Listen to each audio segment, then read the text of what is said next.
Movie की शुरुआत में हम वर्जिल नाम के एक आदमी को देखते हैं जो एक बहुत ही ज्यादा वीरान, सुनसान और खतरनाक जगह पर पैदल चलते हुए पहुंचता है। वहां दूर दूर तक सिर्फ धूल उड़ रही है और जिंदगी का कोई भी नामो निशान नहीं है। यहाँ पर हमें कहानी में यह पता चलता है कि वह दरअसल कॉम्पाउंड नाम की एक बहुत ही रहस्यमयी जगह पर जाने वाला है। कुछ ही देर बाद वहाँ पर कीथ नाम का एक अनजान आदमी अपनी एक पुरानी गाड़ी लेकर पहुँचता है। कीथ का काम ही यही था कि वह वर्जिल को वहां से पिक करे और उसे उस कॉम्पाउंड तक सुरक्षित लेकर जाए, जिसके बाद कीथ उसे अपनी गाड़ी में बिठाता है और उसे लेकर निकल पड़ता है। इस लंबे सफर के दौरान हमें इस बर्बाद दुनिया की एक भयानक सच्चाई देखने को मिलती है। कीथ गाड़ी चलाते हुए वर्जिल से छोटी छोटी चीजों के लिए पैसे मांगने लगता है, यहाँ तक कि अगर वर्जिल को बाथरूम जाना है या फिर उसे पीने के लिए बस थोड़ा सा वाटर चाहिए तो कीथ उससे उन चीजों के लिए भी भारी कीमत वसूलता है। इस बात से हमें साफ पता चलता है कि वाटर की भारी कमी होने की वजह से चीजें बहुत ही ज्यादा महंगी हो चुकी हैं। उनका यह सफर इसी तरह से आगे बढ़ ही रहा होता है कि तभी रास्ते में अचानक से उनकी गाड़ी के इंजन में कुछ बहुत ही बड़ी खराबी आ जाती है और उनकी वह गाड़ी वहीं बीच सुनसान रास्ते पर खराब होकर रुक जाती है।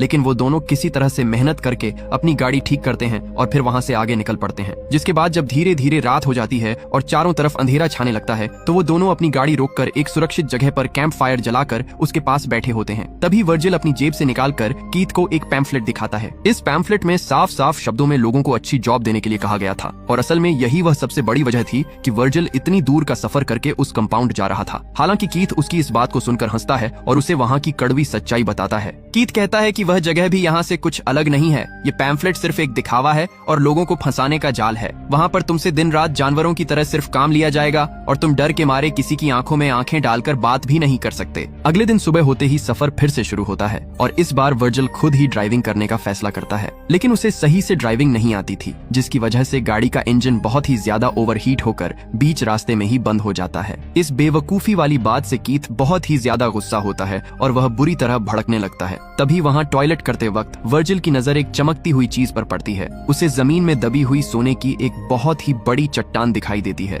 वह तुरंत भागकर कीथ को इस बारे में बताता है। कीथ पहले तो यकीन नहीं करता, लेकिन जब वह उस चट्टान को अपने तरीके से जलाकर चेक करता है तो उसे कंफर्म हो जाता है कि वह असली गोल्ड ही है। यह देखकर दोनों की खुशी का कोई ठिकाना नहीं रहता, इसलिए वो दोनों तुरंत मिलकर अपने पास मौजूद औजारों से उस चट्टान के चारों तरफ खुदाई करने लगते हैं। लेकिन जमीन के अंदर मौजूद वह गोल्ड की चट्टान बहुत ही ज्यादा बड़ी और भारी होती है, जिसे वो दोनों इंसान अपने हाथों से खोदने में पूरी तरह से नाकाम थे। इसलिए वो एक नया आइडिया लगाते हैं और अपनी गाड़ी से एक मजबूत रस्सी बांधकर उस भारी गोल्ड को खींचकर बाहर निकालने की कोशिश करते हैं। लेकिन वह गोल्ड का पत्थर इतना भारी था कि उनकी यह तरकीब भी पूरी तरह से नाकाम हो जाती है और गाड़ी उसे 1 इंच भी नहीं हिला पाती। अब क्योंकि काफी मेहनत करने के बाद धीरे धीरे शाम होने वाली थी, इसलिए कीथ अपने कैंप फायर जलाने के लिए आसपास से सूखी लकड़ियां ढूंढने लगता है। इस काम में वर्जिल भी पूरी तरह से उसकी मदद करता है। फिर जब रात में वो दोनों कैंप फायर के पास सुकून से बैठे होते हैं तो कीथ मुस्कुराते हुए कहता है कि दोस्त, मुझे नहीं लगता कि अब तुम्हें उस कंपाउंड में जाने की या कोई भी जॉब करने की कोई जरूरत है, क्योंकि यह जो गोल्ड हमें मिला है, इस अकेले गोल्ड से हम पूरी तरह मालामाल हो जाएंगे और हमारी पूरी जिंदगी आराम से कट जाएगी। इस बात से वर्जिल भी पूरी तरह सहमत था, इसलिए वो दोनों बहुत ही ज्यादा खुश थे।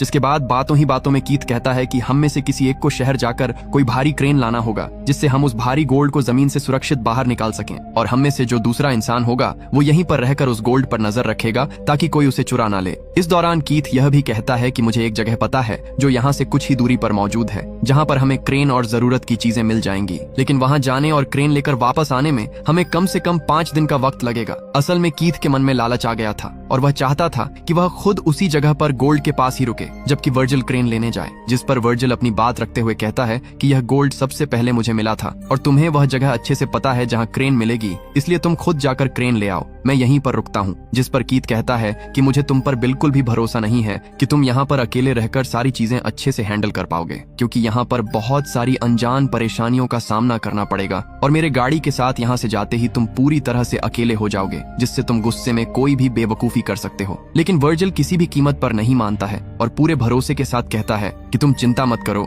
मैं यहाँ पर सब कुछ बहुत अच्छे से संभाल लूंगा। जिसके बाद अगले दिन सुबह होते ही कीथ जाने की तैयारी करता है। वह वर्जिल को सरवाइव करने के लिए खाने पीने के सामान के साथ साथ इमरजेंसी के लिए एक फोन देकर वहाँ से अपनी गाड़ी लेकर निकल जाता है। हालांकि वह जाते जाते उससे सख्त चेतावनी देते हुए कहता है कि मेरे आने तक इस जगह का बहुत ही अच्छे से ध्यान रखना ताकि पीछे से कोई गड़बड़ ना हो, कीथ के जाते ही वर्जिल सबसे पहले उस गोल्ड के पत्थर को चारों तरफ से रेत से पूरी तरह से ढक देता है, जिससे किसी का भी उस पर ध्यान ना जाए। जिसके बाद वह पास के सूखे पेड़ पर अपना एक कपड़ा बांधकर अपने लिए एक छोटा सा कैंप बनाने की कोशिश करता है, ताकि वह सीधी धूप से बच सके। फिर जब शाम होने लगती है तो वह पहले की तरह ही लकड़ियां इकट्ठा करके आग जलाकर उसके पास बैठकर अपना बचा हुआ खाना खाने लगता है। अगली सुबह उसकी नींद उस फोन के तेज बजने से खुलती है जो कीथ उसे देकर गया था, लेकिन बात करने से पहले ही अचानक से फोन कट हो जाता है। फिर दिन के समय जब वह लकड़ियां इकट्ठा कर रहा होता है तो उसे दूर से सूरज की रोशनी का एक बहुत तेज रिफ्लेक्शन दिखाई देता है, जिससे उसे दिल में यह डर बैठ जाता है कि कहीं कोई दूर से वहां छुपा हुआ गोल्ड ना देख ले।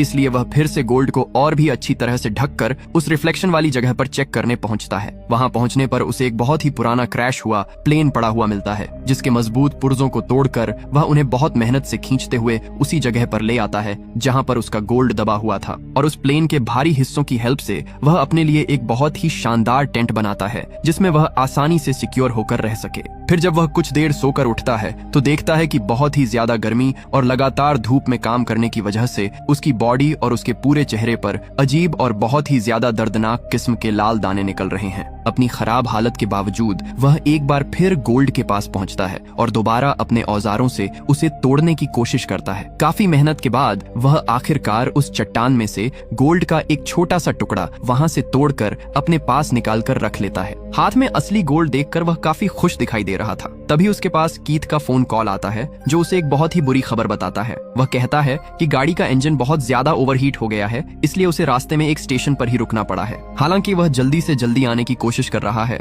लेकिन अब उसे आने में काफी ज्यादा टाइम लग सकता है। जिसके बाद वर्जिल रात के समय अपने हाथ में जलती हुई लकड़ी से आग लेकर आगे बढ़ने की कोशिश करता है, क्योंकि उसे अपने चारों तरफ कुछ जंगली कुत्तों की भयानक आवाजें आ रही थीं। इस चीज से वह अंदर तक काफी ज्यादा डरा हुआ था। हालांकि अंधेरे में से एक खूंखार डॉग निकलकर उस पर अटैक करने की कोशिश करता है, लेकिन हाथ में जलती हुई लकड़ी होने की वजह से वह आग से उस कुत्ते को डराकर खुद को बचा लेता है। अगले दिन हम देखते हैं कि वर्जिल के पास खाने का सारा सामान पूरी तरह से खत्म हो चुका है और वह सिर्फ वाटर पीकर ही किसी तरह से सरवाइव कर रहा है। इस दौरान बिना खाने के उसकी कंडीशन हद से ज्यादा खराब होती जा रही होती है। तभी उसे अपनी तरफ जमीन पर रेंगता हुआ एक खतरनाक सांप आता हुआ दिखाई देता है। भूख के मारे वह उस सांप को खाने के लिए उस पर अटैक करने की भी पूरी कोशिश करता है। हालांकि अपनी भारी कमजोरी की वजह से वह इस चीज में पूरी तरह से नाकाम हो जाता है, लेकिन उस सांप पर हमला करने की हड़बड़ी के चक्कर में उसकी वाटर बॉटल नीचे गिर जाती है। बोतल का ढक्कन खुल जाता है और उसका सारा वाटर मिट्टी में गिरकर पूरी तरह से बर्बाद हो जाता है। पानी खत्म होने के बाद वह वापस से निराश होकर उसी जगह पर पहुंचता है जहां पर वह क्रैश हुआ प्लेन पड़ा हुआ था। और जब वह उस प्लेन के बाकी बचे हुए पुर्जों को वहां से निकाल रहा होता है, तभी उसे दूर से अपनी तरफ एक अनजान औरत पैदल ही बढ़ती हुई दिखाई देती है। इतनी सुनसान जगह पर किसी इंसान को देखकर वह बुरी तरह घबरा जाता है और खुद को छुपने की कोशिश करता है। साथ ही वह यह भी सोचता है कि उसका गोल्ड भी पूरी तरह से छुपा रहे। लेकिन जब वह लेडी उसे छुपे हुए देख लेती है तो वर्जिल को ना चाहते हुए भी अपने छुपने की जगह से बाहर आना ही पड़ता है। इस दौरान वो लेडी देखती है कि वर्जिल की हालत बहुत खराब है, इसलिए वह उसे मदद के तौर पर एक सूखे सांप की बॉडी खाने के लिए ऑफर करती है। लेकिन वर्जिल को अजीब लगता है और वह इस चीज के लिए साफ इनकार कर देता है। और क्योंकि वह पूरी तरह से एक वीरान और सुनसान जगह थी, साथ ही वहां आसपास खाने पीने के लिए भी कुछ नहीं था, इसलिए वह लेडी उसे वहां देखकर काफी हैरान होती है और वर्जिल से सीधे पूछती है कि तुम अपनी जान जोखिम में डालकर यहाँ पर अकेले क्या कर रहे हो। वह लेडी उसे समझाती है कि यहाँ से सिर्फ 5 किलोमीटर की दूरी पर ही एक पानी का गड्ढा है, साथ ही वहाँ और भी कई जरूरी चीजें मौजूद हैं जिससे तुम आसानी से सर्वाइव कर सकते हो और तुम्हारी जान बच सकती है। लेकिन वह अपने गोल्ड को छोड़कर कहीं नहीं जाना चाहता था, इसलिए वह इस चीज के लिए साफ मना कर देता है। प्लेन के पुर्जों को वहां बिखरा हुआ देखकर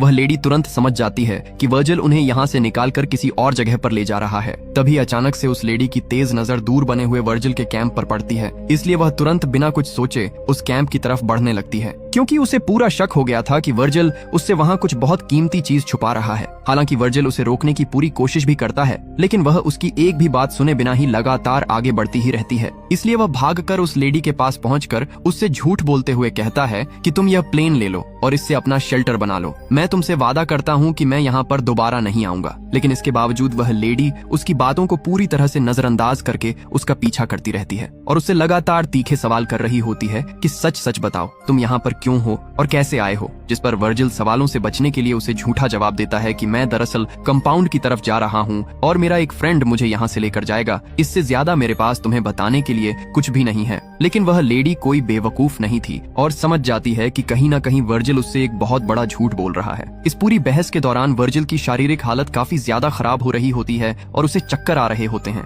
इसलिए वो लेडी उसे वहीं बैठकर आराम करने के लिए कहकर खुद मौका देखकर तेजी से कैंप की तरफ बढ़ने लगती है। फिर कैंप के बिल्कुल पास पहुंचने के बाद वह लेडी पलटकर वर्जिल से कहती है कि मुझे अच्छे से पता है कि तुम यहाँ रेत में कुछ छुपा रहे हो और यहाँ अपने किसी दोस्त के साथ आए हो। साथ ही तुम दोनों कुछ बहुत बड़ा प्लान करने के लिए ही यहाँ पर रुके हुए हो, जो कि तुम मुझे बताना नहीं चाहते, लेकिन मैं इसका पता लगाकर ही रहूंगी। लेडी की यह बात सुनकर और अपना राज खुलने के डर से गुस्से में आकर वर्जिल अपना आपा खो बैठता है और पीछे से उस पर एक भारी फावड़े से बहुत ही जोरदार अटैक करके उसे वहीं बेहोश करके जमीन पर गिरा देता है। पर थोड़ी देर बाद जब वह चेक करता है तो उसे यह भयानक एहसास होता है कि वह लेडी मर चुकी है, जिस चीज से वर्जिल अंदर तक काफी घबरा जाता है क्योंकि वह यह मर्डर करना बिल्कुल भी नहीं चाहता था। पकड़े जाने के डर और काफी ज्यादा घबराहट की वजह से वह रेत में एक गड्ढा खोदकर उसकी बॉडी को डाल देता है और उसके पास मौजूद जरूरी सामान को ले लेता है। फिर जब वह थोड़ी दूर सुकून से बैठकर उसी के बैग से लिए हुए सामान को खा रहा होता है तो अचानक देखता है कि कुछ भूखे जंगली कुत्ते खून की महक को सूंघते हुए वहां तक पहुंच गए हैं और उस डेड बॉडी को कब्र से निकालकर नोच नोच कर खा रहे हैं। यह भयानक नजारा देखकर वह कुत्तों को वहां से भगाता है और डेड बॉडी को घसीटकर किसी दूसरी सुरक्षित जगह पर ले जाता है। वहां बहुत सारी लकड़ियों को इकट्ठा करके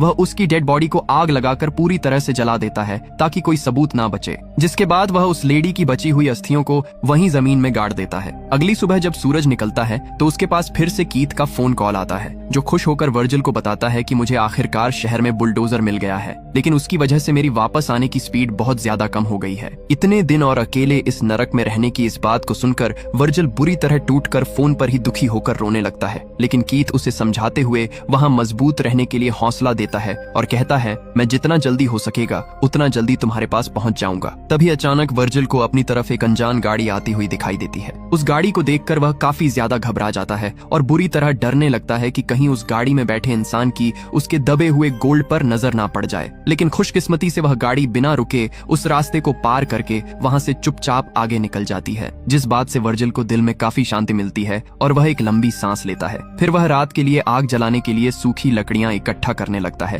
तभी अचानक से वहां रेगिस्तान का मौसम बदलता है और बहुत ही भयानक रेतीला तूफान आता है। हवा इतनी तेज थी कि वह इंसान को उड़ा ले जाए। उस जानलेवा तूफान से बचते हुए किसी तरह से भागकर वर्जिल अपने कैंप में पहुंचता है और खुद को बचाने के लिए अपनी तरफ से हर मुमकिन कोशिश करता है, लेकिन उसके देखते ही देखते उस भयानक तूफान में उसकी पानी की बोतल के साथ साथ उसका पूरा टेंट भी हवा में तिनके की तरह उड़कर तबाह हो जाता है और वो खुद भी उड़ती हुई रेत के साथ पास के एक भारी पेड़ के नीचे बुरी तरह दब जाता है। फिर जब अगली सुबह मौसम शांत होने पर उसे होश आता है तो देखता है कि तूफान में उड़कर आई एक नुकीली लकड़ी का बड़ा टुकड़ा उसके पेट में गहराई तक घुस गया है और कल रात आए रेतीला तूफान की वजह से अब वह गोल्ड दबी हुई जगह को बिल्कुल भी पहचान नहीं पा रहा था, क्योंकि निशानी के लिए जो पेड़ वहां था वह पेड़ भी वहां से जड़ से उखड़ चुका था। हालांकि वह भारी दर्द के बावजूद गोल्ड को ढूंढने की अपनी पूरी कोशिश करता है, जो काफी मेहनत के बाद आखिरकार उसे मिल भी जाता है, जिसके बाद वह हिम्मत करके एक झटके में अपने पेट में लगी हुई उस लकड़ी को खींचकर बाहर निकालकर जख्म को एक साफ कपड़े से कसकर बांधने की कोशिश करता है। खून नहीं रुकता,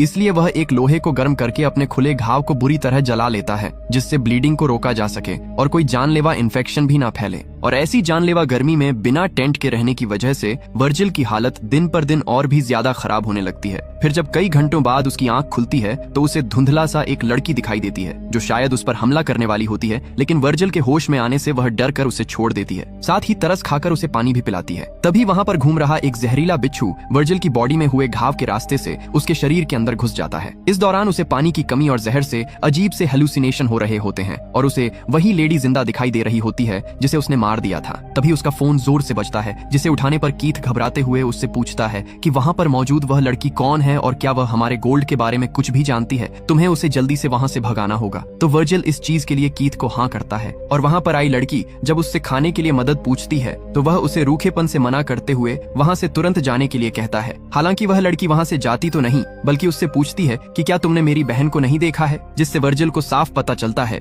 कि मरी हुई लड़की कोई और नहीं बल्कि वहां आई लड़की की सगी सिस्टर थी। इस दौरान बुखार और जहर की वजह से वर्जिल को अपने चारों तरफ भयानक आग जलती हुई दिखाई देती है। फिर वह तड़पते हुए कीथ को कॉल करके पूछता है कि तुम कहाँ पहुंच गए हो, तो वह शांत आवाज में बताता है कि मैं तुम्हारे बहुत नजदीक हूँ। तभी वर्जिल देखता है कि खून के प्यासे जंगली कुत्तों ने उसे चारों तरफ से घेर लिया है, क्योंकि वह उसके घाव से निकल रहे ब्लड को सूंघ रहे थे और अब वो खूंखार कुत्ते उस पर हमला करने की कोशिश करते हैं। तभी हम देखते हैं कि यह सारी दर्दनाक चीजें कीथ दूर एक पहाड़ी पर बैठा मजे से देख रहा होता है और वर्जिल की मदद के लिए बिल्कुल नहीं जाता है, क्योंकि वह हमेशा से चाहता था कि वर्जिल मर जाए और सारा गोल्ड कीथ को अकेले मिल सके। ये धोखा और साजिश वर्जिल अब पूरी तरह समझ चुका था। तभी सारे कुत्ते मिलकर उस पर बहुत ही बेरहमी से हमला कर देते हैं और उसे खींचकर वहां से दूर ले जाकर जिंदा ही नोच नोच कर खाने लगते हैं। फिर हमें दिखाया जाता है कि कीथ के पास जमीन पर बहुत सारी बुझी हुई सिगरेट पड़ी हुई है, जिससे पता चलता है कि वह कोई अभी नहीं आया था, बल्कि काफी लंबे वक्त से वहीं पर बैठा सिर्फ वर्जिल के मरने का इंतजार कर रहा था, जिससे वह वर्जिल के मरने के बाद खुशी से क्रेन लेकर गोल्ड वाली जगह पहुंचता है। तभी वहां वह लड़की एक तीर से कीथ पर जानलेवा अटैक करके उसे भी वहीं मार देती है, जिससे वहां दबा हुआ करोड़ों का गोल्ड कीथ को भी कभी नहीं मिल पाता और यहीं पर यह कहानी खत्म हो जाती है। दोस्तों, अगर आपको इस तरह बीच रेगिस्तान में गोल्ड मिल जाए तो आप क्या करोगे? कमेंट करके जरूर बताना और इसी तरह की कहानियों के लिए हमारे चैनल को सब्सक्राइब जरूर करना।